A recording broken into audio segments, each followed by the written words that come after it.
Thank you for joining us for this episode of the OI Show. Today we're joined by Dr. Thanh, and we're going to be speaking about virtual scribes on the OI Show.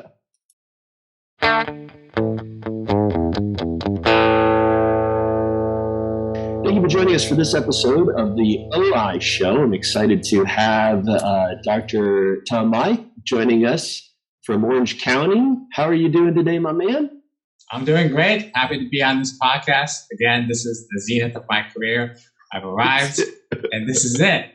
No, it's all downhill from here. It's all downhill. Nothing gets better.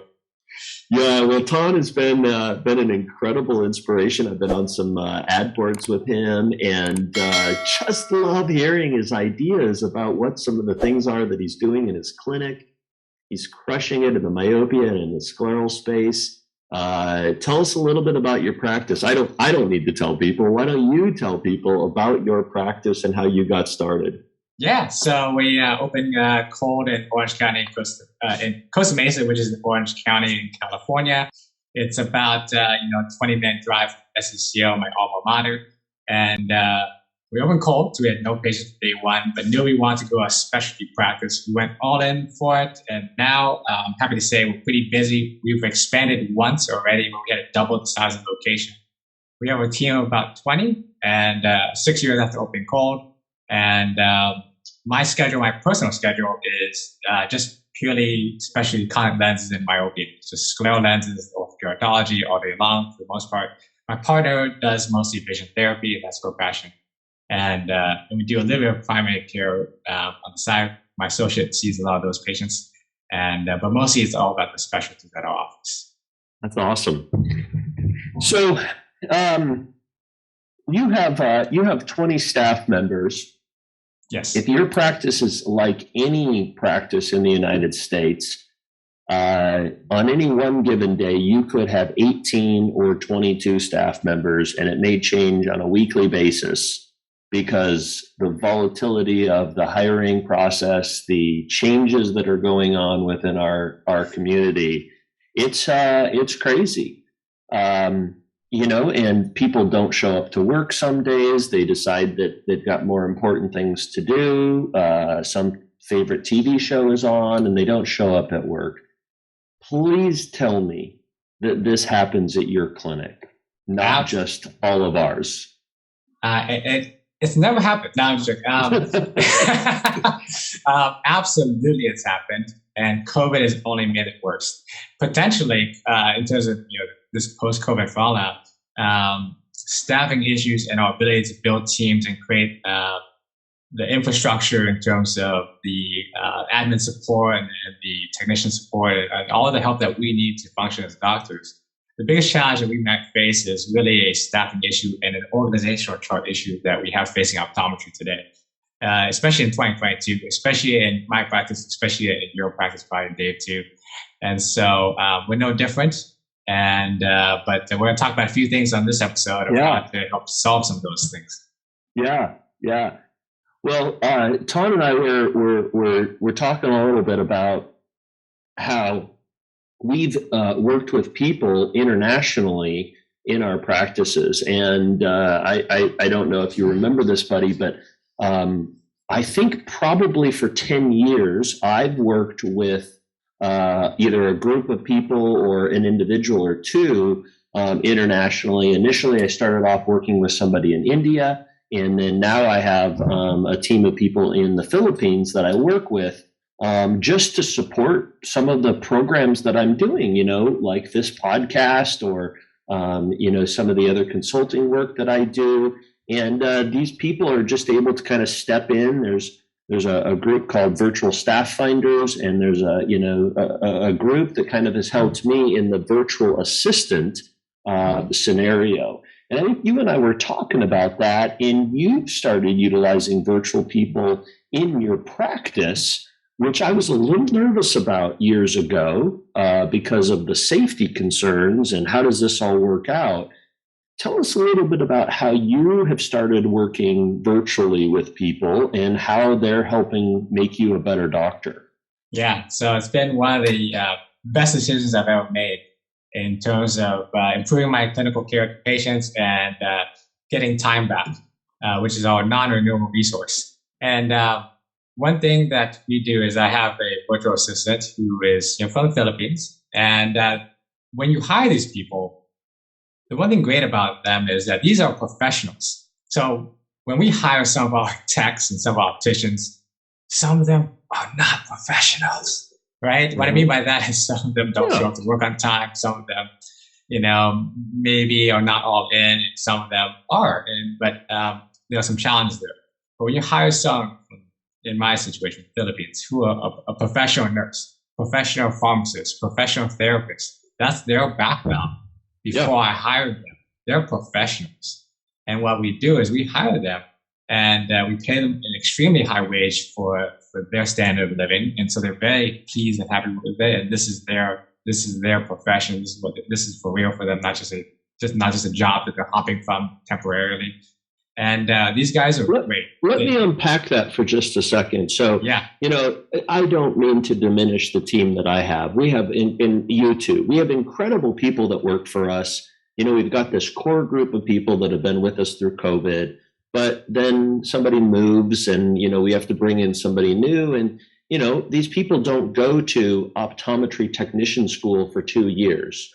They don't go and learn about front desk for, 3 years before they come to work for us. We're in optometry, we're hiring people, all across the board. And, these people may have never worked in a professional setting and they don't know. And you kind of have to train them how to be an adult. Some of these people, you have to train them the importance of showing up to work because, maybe they worked at another facility where it was okay to not show up to work one day or another and somebody was always covering them. And so we just are struggling with that across the board in optometry. We don't have a dental hygienist school. We don't have, dental assistant training programs. And so as Tom pointed out, these people that are being hired as these virtual assistants, they tend to have a professional degree, many of them.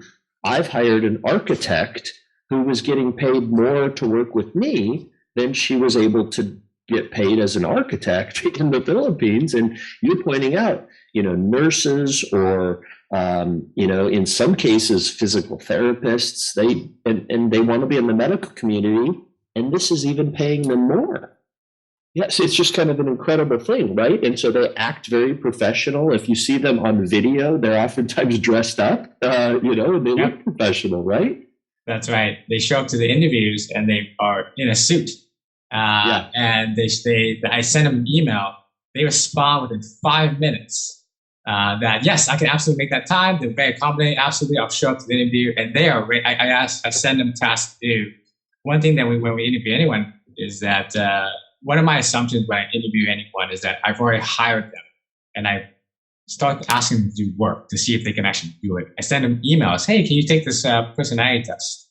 I send them, I ask them what time can they show up and I watch to see how long it takes for them to respond. I have them show up and I have them do some work that they're going to do if they're hired. And so anyways, going back to what Dave was saying, our staff that we have here, by the way, that we have physically here though, is amazing. And they're all the right people and I love them like family.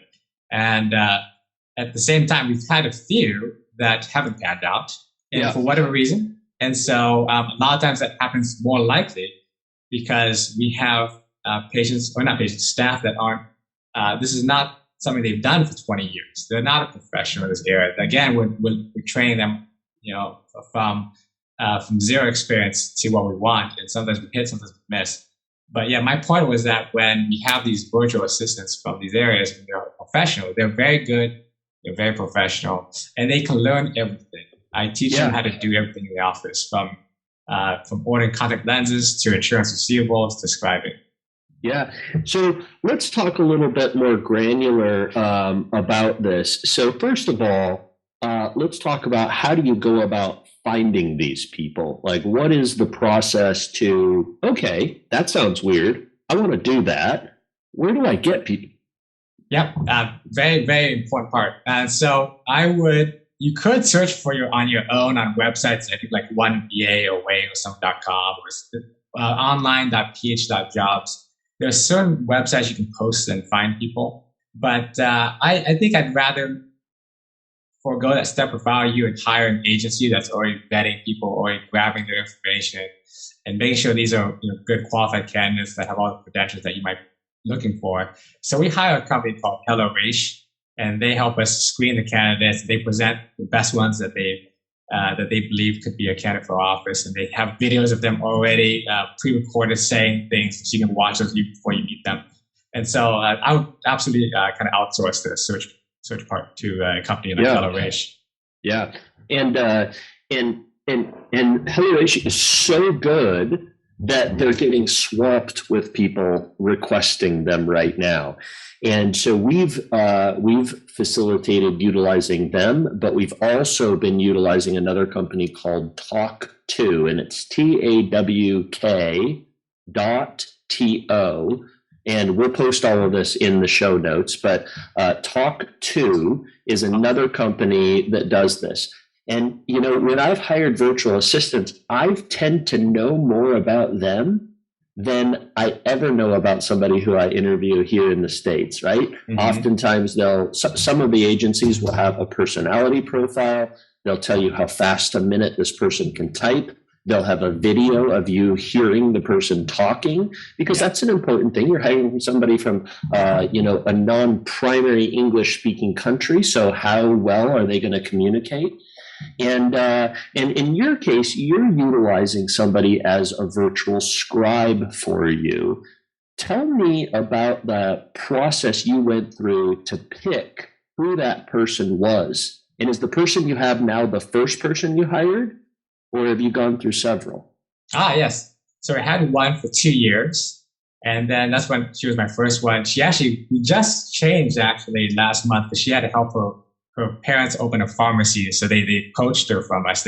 She held them off for like 6 months, but then we so now we do have a new scribing for me. And so, but beforehand, this is literally just a few weeks ago. But the current process right now is we have her on an iPad, and so on the iPad we just have a Zoom meeting, and she just follows me around, just like Dave, just like you and I are talking on the Zoom meeting right now. She just follows me around, and we just talk all day long. And I say, I need this, order me trial contact lens for the patient we just saw together. And she sees the EMR. She just does like a team viewer, where she kind of logs into my computer, and she just sees and scribes for me. And so she sees my contact lens orders. I will say, oh, that patient, we want to order an ortho-K lens. And I've taught her how to design and order orthokeratology lenses. Same thing with scleral lenses. I've taught her how to design and order scleral lenses. So for us, I'll give you an example to be very granular. We have something called SMAP 3D that maps the shape of the sclera. I get the over-refraction over a diagnostic trial that's in the EMR, and then she just logs in and sends all the information to the lab and orders it for me. And I just see the patient. I'm out the door. The lens is on its way, without even having to tell even my other staff. There's no handoff, because she's in the room the whole time, and she follows me literally 8 hours a day on an iPad. She's always with me.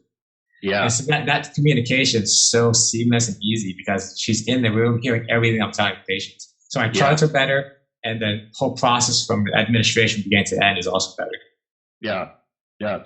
So you use a program called TeamViewer, and this is a program that is on the computer in the exam room, and then she is on an iPad, and then she's on a computer or seemingly on Zoom and a computer at her workstation in the Philippines. And then she logs into each of the computer rooms that you're in. So if you're working out of 2 exam rooms, she'll log out and log in.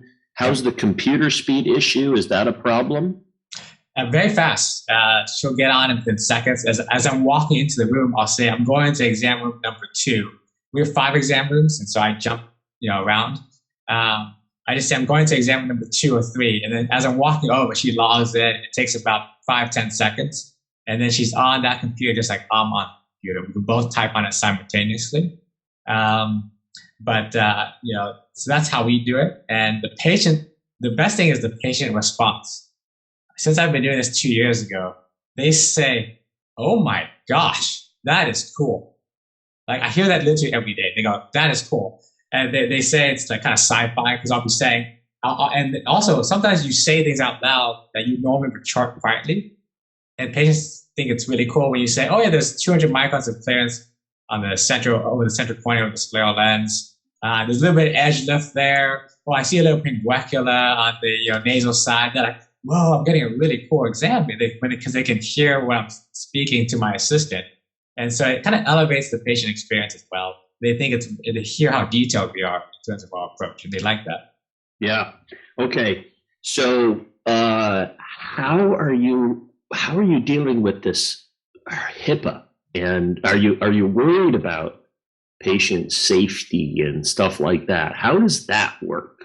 Yeah, good question. So I talked to, again, I'm not a HIPAA expert. So no. One thing So one thing that I do is that I just ask the HIPAA expert. So we use this company called PCS, and the owner is called Joe Deloach.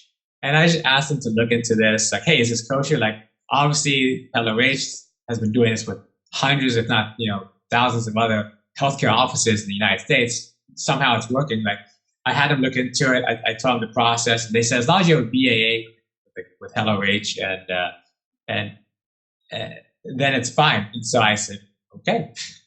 And so that's kind of the extent of what I've done. I'll be honest, it's been my concern as well, but no issues, and hopefully there will be no issues. But that's been my approach.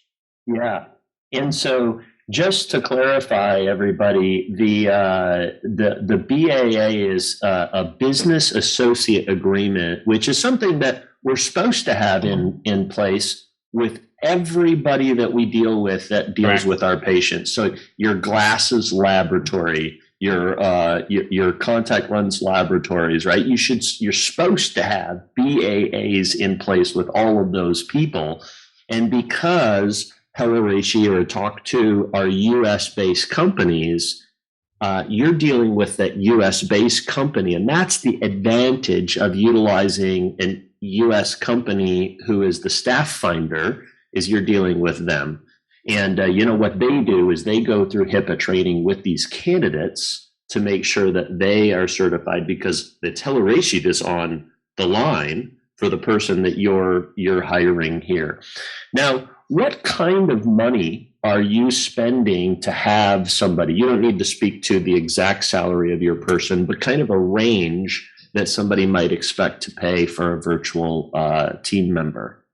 Yeah, so you should probably expect like a range of probably $6 to $12 an hour is a good range. That's very fair to both sides. Very fair to everyone. And I would say one thing that we did is that even though the company that we hire, Helloreishi, has a set fee, you can also bonus and give more to your virtual assistant. And that's what we did too. We paid her well beyond that amount, and we were happy to do so because she was so good. That's how we kept her for 6 months longer when her parents were nagging her to join the pharmacy. But eventually she came because it was family, and they were probably struggling with staffing. But yeah, that's definitely the range that you could expect. Yeah. So I'll just bring up, Tom was kind of an influential force for our team to get involved in this. And we don't have 2 years under our belt, but we started not in the virtual Scribe scenario, which we're actually jumping into, and I'm forcing Tom to help me make sure I'm doing it right. But we started actually in the front, quote unquote, front desk scenario. Yeah. And what could somebody do virtually that's not face-to-face with the patient? And that can involve phone calls, that can involve checking insurance, that can do all of the paperwork ahead of time. It could be outbound calls for reminders, it could be inbound calls. There's a little bit more logistics on that side for getting the phone systems to work. But if you utilize a VoIP system, a voice over IP system, you should be able to get that to work. And there are obstacles to that, but it is something that if you work with the companies, you should be able to get those things figured out. And, really impressive. These people have been doing reception type of work, some of them for years, right? And, you don't know how somebody's going to answer the phone when you first hire them and what all they're going to say. And these people are very professional. It's not uncommon. We call somewhere in the United States and somebody sounds like they have an accent when they pick up the phone, and you may be worried about that. But that happens all the time in offices around the country. And these individuals in the Philippines are very easy to understand. I think that's the concern that some people have about, well, are we going to be able to understand them? And they're incredible. And Tom, you probably know this, but the percentage of people in the Philippines that speak English as a second language per capita, I believe, is the highest outside of English-speaking countries where it's their primary language. I think it's number one or number two in the world where that many people speak English, and they do an incredible job, which is why this Philippines, which is a really small country, why is it the Philippines has such a huge virtual assistant, percentage of their population working in that arena. And, we've supported single moms that are working from home, and it's just a really cool thing to do to be able to help support them. That doesn't mean that it takes the place of other people in the office necessarily. And if we could find people, we would certainly want to have them. But this just allows us to expand our borders of our practices and do some other things. And, that virtual scribe who's running in and out of the room doesn't get distracted by somebody buying a pair of glasses or a phone call at the front desk. They're always with you, and that's the only thing they could do. And if you did have somebody in the office, they'd probably not always be with you. Yep. Right? Exactly. Yeah. And especially during COVID, it's been a blessing for both sides in that they're happy to be able to work from home. If you do this, you're getting notes from how grateful some of these workers are, and they're very thankful for the work that you provide and the income you provide for their families. One of my friends, he has a virtual assistant help him run his restaurant, do his bookkeeping apparently, and she sends him pictures of look at the kitchen remodel I just did, and it's because of you, and I'm so thankful for you. Thank you. God bless you, and these are the wonderful people that you can work with if you give them an opportunity, and it's good for your patients, it's good for your practice, it's good for you, and absolutely everyone wins. Yeah, incredible. Well, I think that there's a lot more that we can explore in this arena, but I think we've covered some real good groundwork for people if they want to get interested or get started in this. I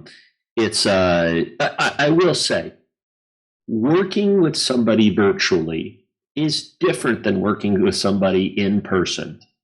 It demands patience on your part. It demands a well-outlined plan of what you want that person to do.